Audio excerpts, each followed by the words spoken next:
There was an idea that black and white, yellow and red can acquire an equal stance in both education and individual rights.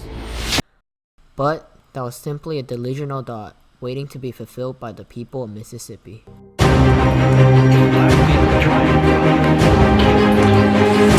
We should be registered to vote.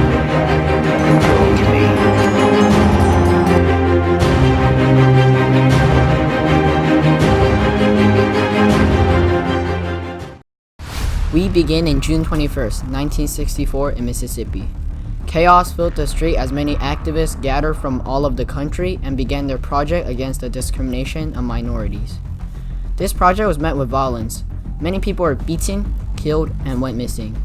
This project seemed to be a failure as the ruthless violence engulfed everyone in its path. Through all of this, the project persisted.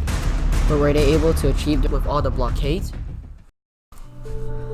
Ever since the early years of America, discrimination had been a big part of its culture.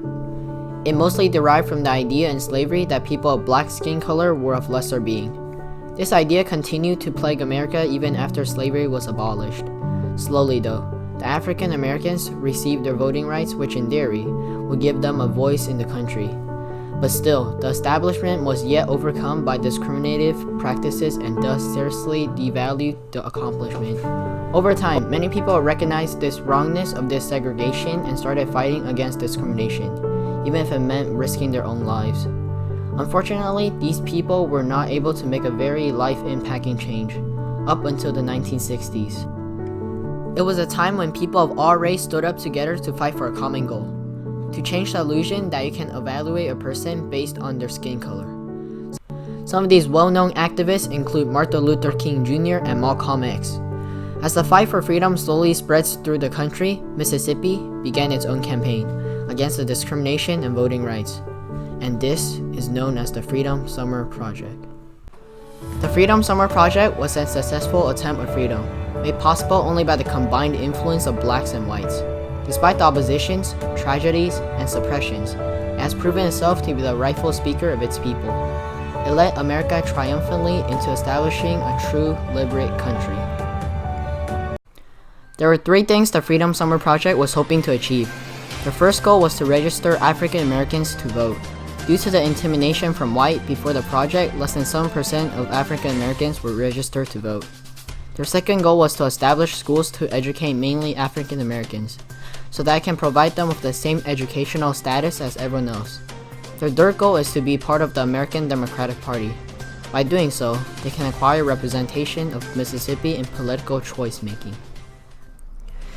In the year 1963, major civil rights organizations started organizing for Freedom Summer. These organizations include SNCC, Student Nonviolent Coordinating Committee, CORE, Congress of Racial Equality, NAACP, National Association for Advancement of Colored People, and etc. On September 6, 1963, the SNCC held a 4-day meeting in Atlanta. They debated on whether they should focus on voting registration rather for them to conduct direct actions such as sit-ins and boycotts. On November 11th of the same year, SNCC held a second meeting in Greenville. During this 4-day meeting, they debated on the idea of bringing 1,000 Northern students to Mississippi to help. Many staff at the meeting opposed this idea, believing it will undermine local black leadership. Thus, no decision was made. Finally, on December 31st, the third SNCC meeting, the staff agreed to the idea proposed on the previous meeting in November. To implement and organize this project, volunteers were recruited from all over the country using brochures and newspapers. On June 15, 1964, the first 300 volunteers arrived and received training. For the training, they created detailed plannings to have a better chance of accomplishing them. To encourage African Americans to register to vote in spite of white intimidations, volunteers will knock on people's door, one by one, and ask them if they will come down to register to vote. In addition, they also ran classes on how to register to vote, and often these classes will be held in a church. To educate African Americans, they created schools known as freedom schools to teach them their basic rights and self-defense. They offer many subjects, such as foreign languages that normal schools don't offer. Teachers in these schools taught the students to stay curious and ask questions when you don't understand. To acquire representation in the Democratic Party, they created a new political party called the MFDP, Mississippi Freedom Democratic Party. This new party challenged the power of the American Democratic Party. And now, the volunteers are ready to go against the discrimination towards the black. On the very first day of the project, June 21st, 1964, 3 volunteers, James Shaney, Andrew Goodman, and Michael Henry Schwerner, went missing. They had left the training site a day early to go investigate a church bombing. After they explored the area, they headed back. They were arrested for speeding and taken to the nearest police station. This information has somehow gotten around to the KKK as they made their plans for them to kill them all. On their way back, they had all been killed and their bodies found 6 weeks later. And this is only the beginning of the volunteers' suffering. From an outside view, it looks as if though the African Americans were being severely pressured back to where they came from. With all of the tragedies and all of the shortcomings, the people of Freedom Summer Project could have easily given up. They could have accepted the fate that so seemingly began to take hold of them. But they didn't. They never gave up. Even with all of the terrible things happening around the project, they kept pushing. And it was this strength that helped pull the project to the very end. This strength had clearly paid off for the African Americans, as within the next year or so after the project, new laws were established to push discrimination out of its country.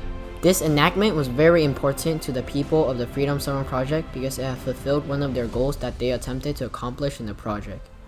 The Freedom Summer Project wouldn't have defeated the segregation on its own, but it definitely played a big role in the fight against the racism of the country, and that was what it made it such a special and memorable project in the hearts of the people of America.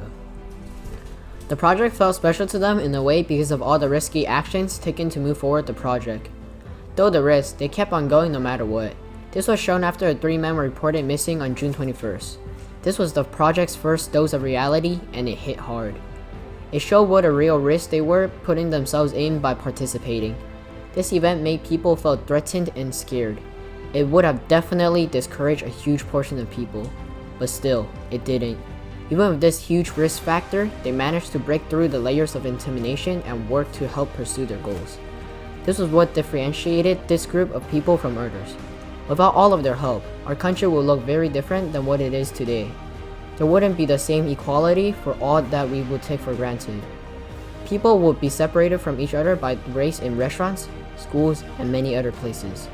To say the least, the country would still be unjust in the liberty of its citizens, which it so happens to have promised for all. The project is memorable to many people because it's not that it just changed the idea of their times, it changed the idea of today and the future. What they did on those days affected the course of history in America. Their bravery and strength to stand together and fight for what they believed was right should be remembered in the century to come.